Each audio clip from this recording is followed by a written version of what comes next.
nggak bisa Tuhan kerjakan? Semua bisa. Jangan keraskan hati kita. Jangan kita pikir Tuhan nggak tahu apa-apa tentang kebutuhan kita. Jangan kita pikir Tuhan nggak tahu sekarang kondisinya kayak begini.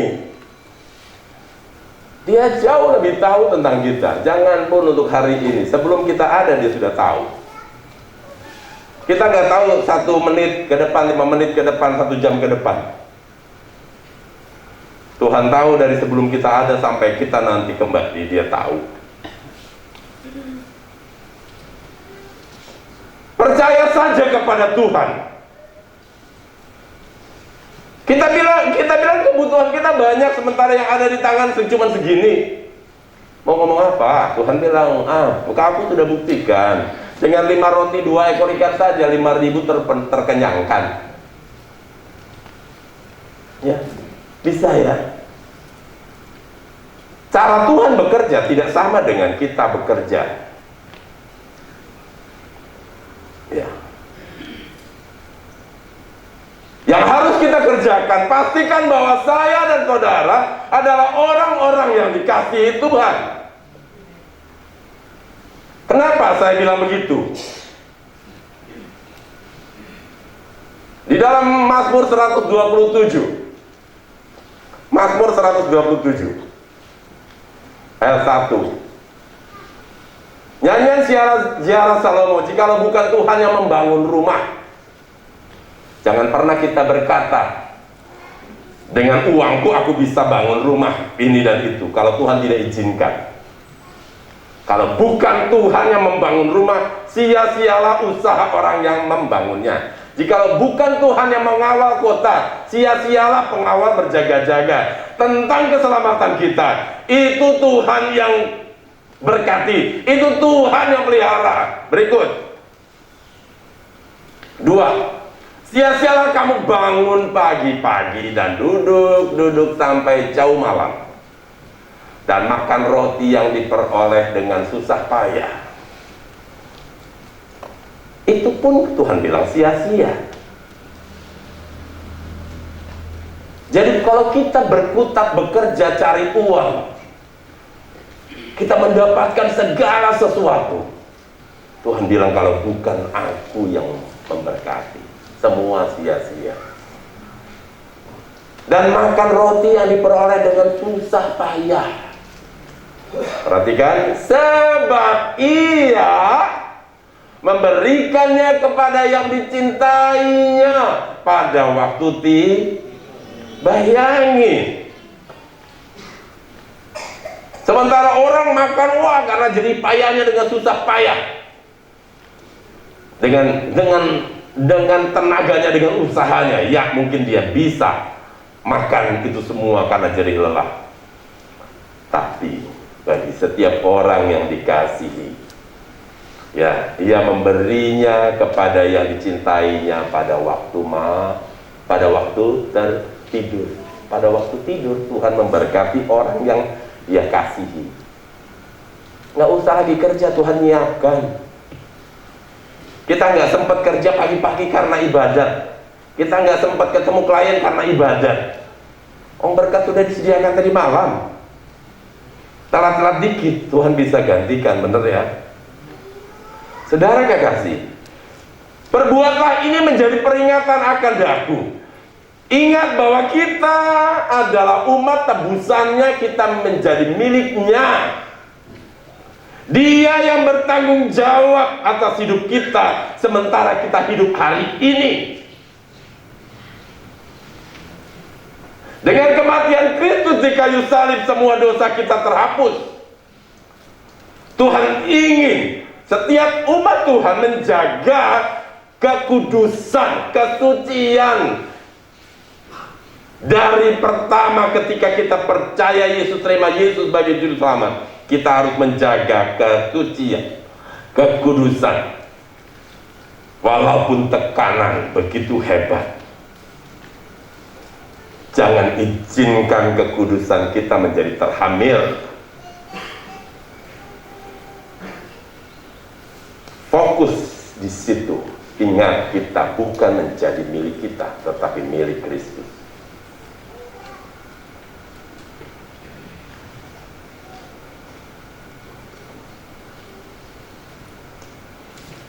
Jangan ada Allah lain. Ya. Celakalah orang yang pergi ke Mesir. Mesir ini bicara tentang dunia, kekuasaan dunia. Minta pertolongan. Janganlah, celakalah orang-orang yang pergi ke Mesir minta pertolongan. Kita yang menjadi umat tebusan Allah kemudian mencari pertolongan kepada dunia ini, mengharapkan kepada dunia ini, Tuhan bilang celaka. Yang mengandalkan kuda-kuda. Kuda-kuda ini bicara tentang kekuatan. Dan kuda-kuda yang percaya kepada keretanya yang begitu banyak, kepada kekuatan, kepada harta, Tuhan bilang celaka. Dan kepada pasukan berkuda yang begitu besar jumlahnya, dengan kekuatan manusia, dengan kekuatan dunia ini kita andalkan, Tuhan bilang celakalah kamu.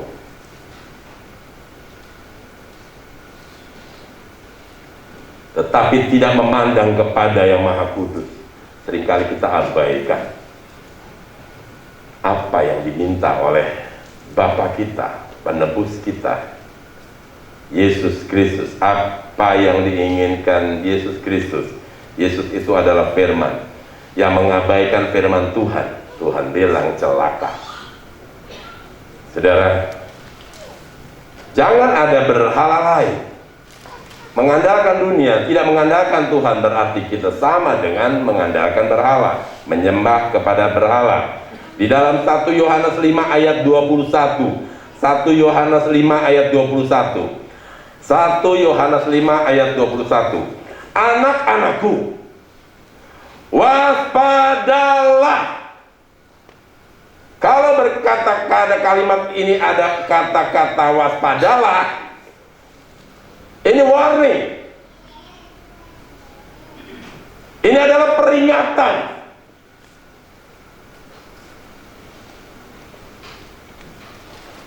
Sebelum lampu merah, itu ada lampu kuning.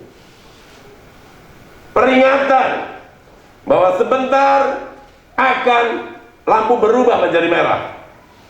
Ya, jangan salah terjemahan. Lampu kuning tancap kecepatan, begitu ya. Harusnya nggak begitu, tapi banyak yang begitu. Makanya udah begitu pas merah, dia nggak sempat ini, begitu dia kejar, jebrot, di perapat di tengah-tengah gitunya. Ada banyak anak-anak Tuhan celaka begitu. Sudah diperingatkan enggak berjaga-jaga, akhirnya celaka dia. Waspadalah terhadap segala berhala. Segala berhala ada banyak. Kenapa dibilang harus waspada? Karena berhalanya begitu banyak, jebakannya begitu banyak.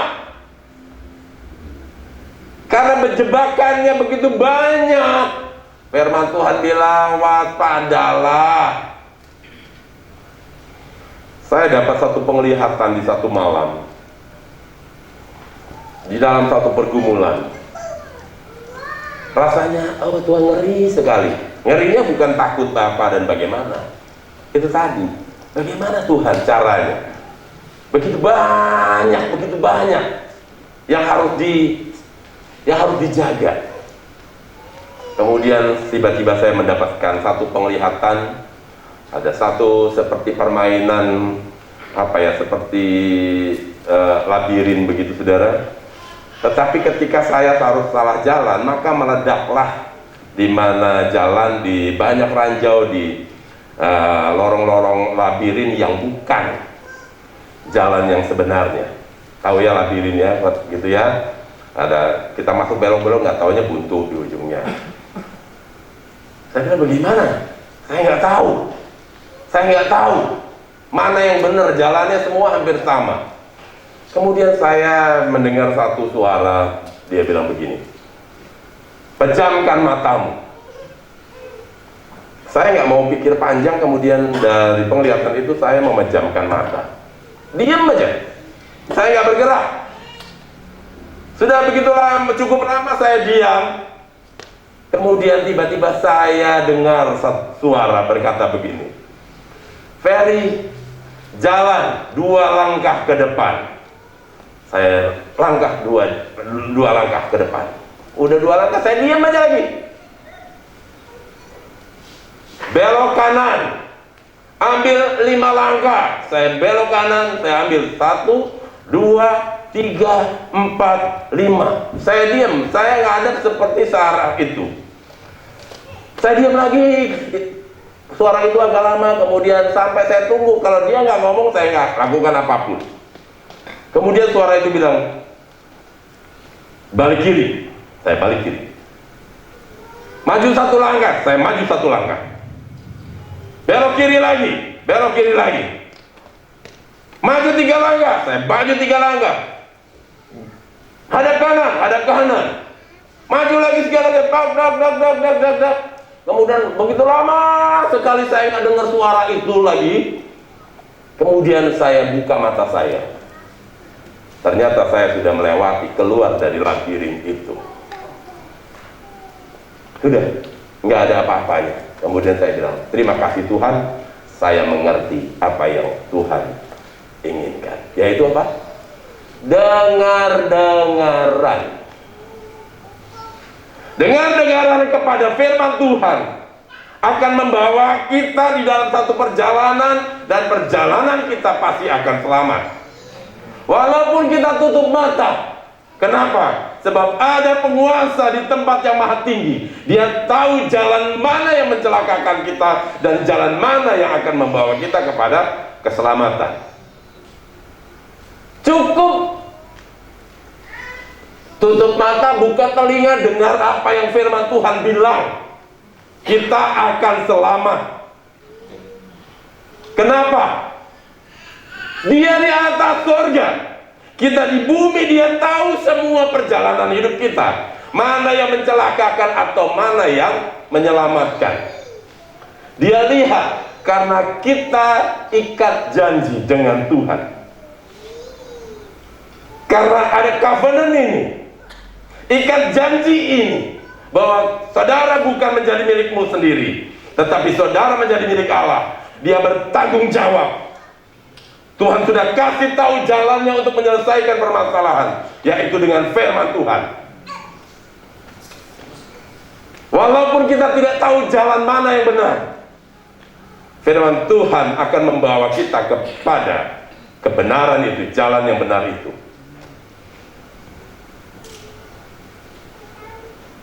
Di dalam doa kita untuk mencukupkan kebutuhan kita, Tuhan ingatkan, ingat, jangan ada hawa nafsu di dalamnya, sehingga apa yang kita inginkan kita peroleh. Untuk apa mengumpulkan harta kekayaan? Untuk kaya juga katanya harus hati-hati. Di dalam 1 Timotius pasal 6 ayat 9, 10 dan 11, 12. 1 Timotius 6 ayat 9. Tetapi mereka yang ingin kaya terjatuh ke dalam pencobaan. Jadi doa yang dasarnya memenuhi hawa nafsu.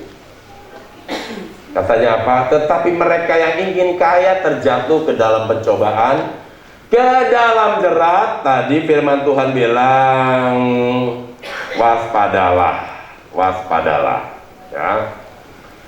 Dan ke dalam berbagai-bagai hawa nafsu yang hampa dan yang mencelakakan, yang menenggelamkan manusia ke dalam keruntuhan dan kebinasaan. Awas, hati-hati. Ketika kita berdoa, Kemudian yang kita doakan ini untuk memenuhi kebutuhan hawa nafsu. Dijawab Tuhan nggak? Dijawab Tuhan nggak? Tidak. Tetapi di dalam kenyataannya, di dalam doa kita itu, kemudian kita diberkati seperti apa yang kita inginkan. Berkatnya dari mana? Dari mana?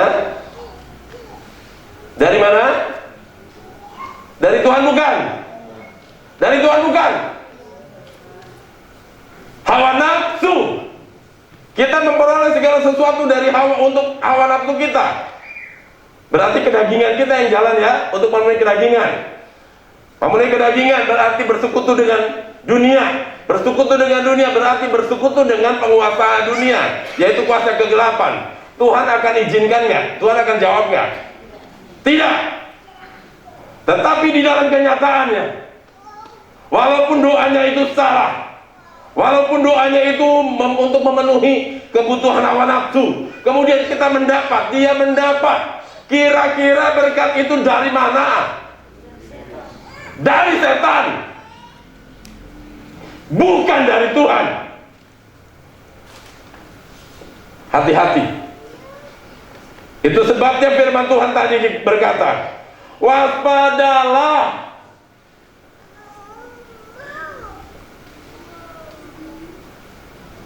Hati-hati.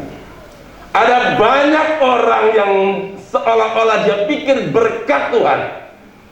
Dari lalai melakukan firman Tuhan, dia tetap diberkati. Dari dia tidak melakukan firman Tuhan, dia tetap diberkati. Hati-hati.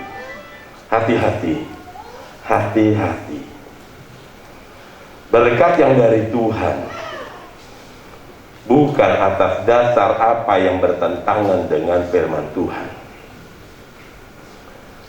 Di dalam Ulangan 28 ayat 1 dan sampai berikutnya berkata begini, diberkatilah orang yang mendengarkan suara Tuhan dan melakukannya dengan setia.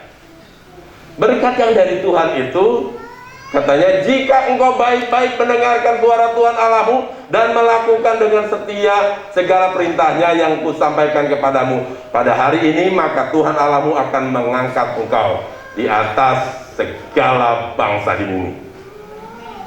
Ini orang yang dengar dan lakukan firman Tuhan, akan Tuhan berkati. Tetapi ada banyak di luar sana, termasuk orang Kristen sekalipun, dia tidak melakukan firman Tuhan. Dia tidak setia kepada Tuhan. Dia tidak setia berdoa juga. Kita pernah dan bahkan mungkin sering mata kita melihat, dan itu menjadi iri. Muncul iri hati dalam hidup kita. Kita pikir begini, kenapa ya kok dia nggak pernah ibadat? Orangnya, aduh, amit-amit, jahatnya, pelitnya, hidupnya berantakan. Dia punya istri 2, si suaminya, ya. Kok diberkati, kok kaya raya, kok aku yang berusaha hidup kudus, rajin ibadat, tapi dibandingin dengan harta kekayaannya kok dia lebih ya. Pernah kita lihat begitu? Banyak.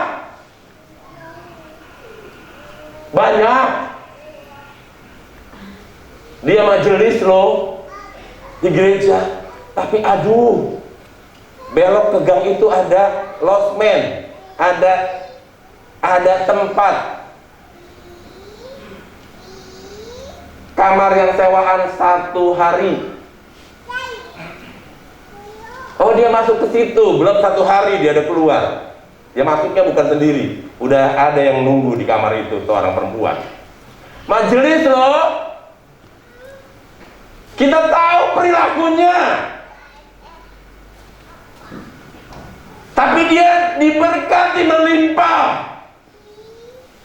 Kita mulai tergoda, kalau begitu ngapain ya kita capek-capek, susah-susah. hidup kudus, rajin ke gereja, rajin doa, rajin bayar perpuluhan. Dia nggak bayar perpuluhan diberkati.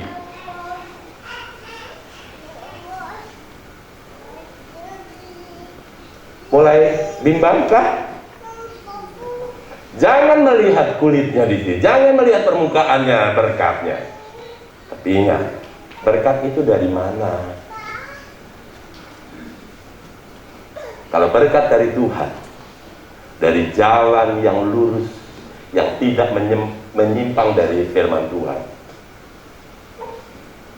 Jadi mari kita introspeksi diri.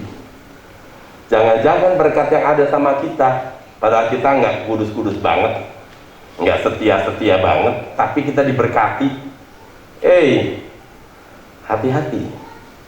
Jangan-jangan itu seperti tawaran iblis kepada Yesus.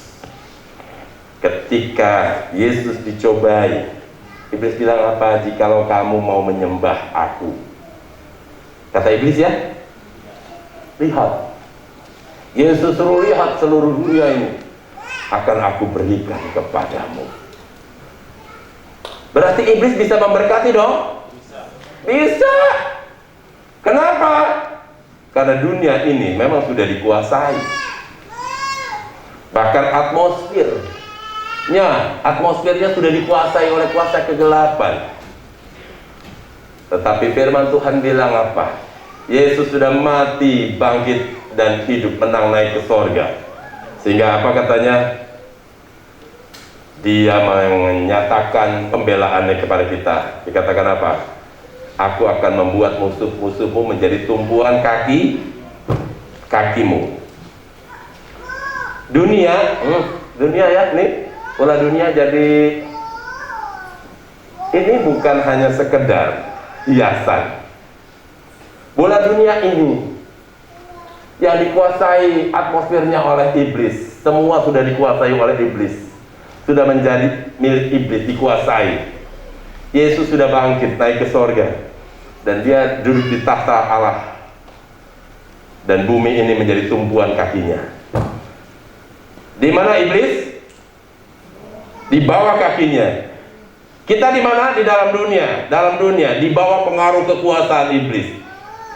Nggak usah takut, nggak usah ragu, nggak usah bimbang. Kenapa?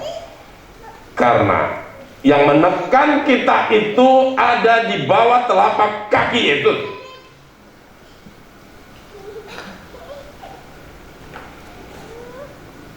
Ya.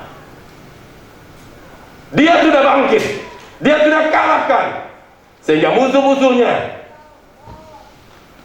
Dan doa kita, penghampiran diri kita kepada Tuhan ketika kita berdoa, maka kita naik. Firman Tuhan bilang naik ke tahta Allah. Doa kita itu terus sampai menyatu dengan Kristus.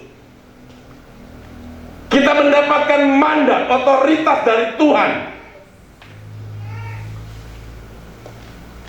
Dan firman Tuhan bilang apa? Aku akan buat musuh-musuhmu menjadi tumpuan kakimu. Dengan kuasa doa, musuh kita menjadi tumpuan kaki kita. Di alam roh kita naik ke tahta Allah. Ya, tubuh kita di bumi, tetapi kuasa otoritas Allah membuat musuh kita ada di bawah telapak kaki kita. Itu sebabnya firman Tuhan bilang apa? Hiduplah di dalam roh. Yang iblis bisa intimidasi adalah daging kita, keinginan daging kita.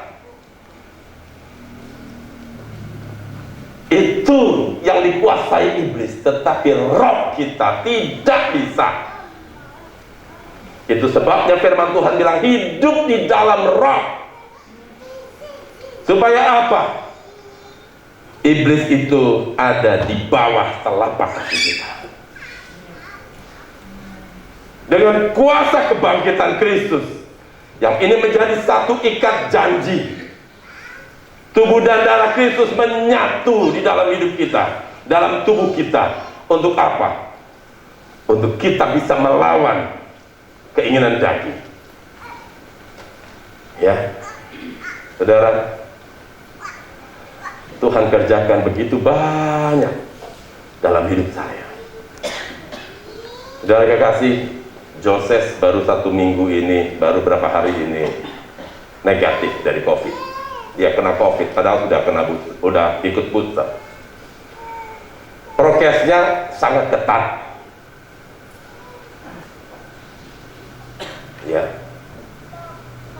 Dia sempat bilang, aduh, mau tatap muka, teman-teman banyak yang nggak pakai masker lagi. Dia prokesnya ketat banget, saudara. Baru berapa 1 bulanan kuliah tatap muka, 1 minggu lalu. Ya, dia sakit kepala, batuk-batuk, dahak darah, ngomong nggak ada suara. Secara manusia, orang tua, aduh gitu ya. Dia jaga banget, jaga banget. Ya. Mau gimana? Mau ke sana juga nggak boleh, ketemu juga nggak bisa. Ya. Saya hanya doa. Malam saya doa, malam saya puasa, saya doa malam. Ya, dia bilang sakitnya minta ampun Pak, kepala ini. Sakit banget kepala ini. Saya bersyukur anak saya 3-tiganya kena COVID. Tapi kenanya setelah vaksin. Saya bayangkan bagaimana ceritanya kalau mereka kena sebelum vaksin. Ya. Kawan sekantornya dari anak saya, Juan, sama bareng, nggak tahu siapa yang duluan, siapa yang menularkan, atau siapa yang tertular. Anak saya Juan 10 hari di swab lagi, dia masih tetap positif. Kawannya 10 hari out, bye-bye. Usianya masih muda. Saudara, betul kita punya kuasa doa. Kita berdoa, tetapi ingat firman Tuhan ya, berjaga-jagalah, waspadalah. Oke. Jadi hubungannya antara doa dengan perilaku dan persekutuan dengan tubuh darah Kristus itu sangat erat. Saya ulangi, 1 Timotius 6 ayat 9. Tetapi mereka yang ingin kaya terjatuh ke dalam pencobaan. Keinginan kaya ini disampaikan melalui doa ya. Ke dalam jerat dan ke dalam berbagai hawa nafsu yang hampa dan yang mencelakakan, yang menenggelamkan manusia ke dalam keruntuhan dan kebinasaan. Karena akar segala kejahatan, 10, ialah cinta uang. Sebab oleh memburu uanglah beberapa orang telah menyimpang dari iman dan menyiksa dirinya dengan berbagai-bagai duka.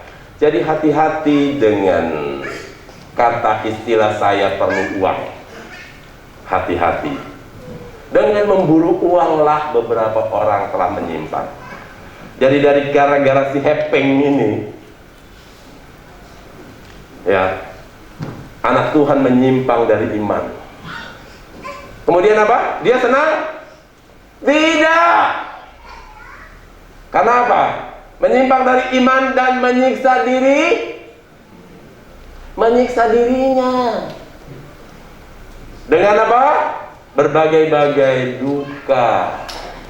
Jadi doa yang karena hawa nafsu, yang Tuhan pasti nggak kasih dan iblis akan kasih, itu akan menyiksa kita dengan berbagai-bagai duka cita. Jadi kalau mau kaya dari iblis, pasti ada duka cita.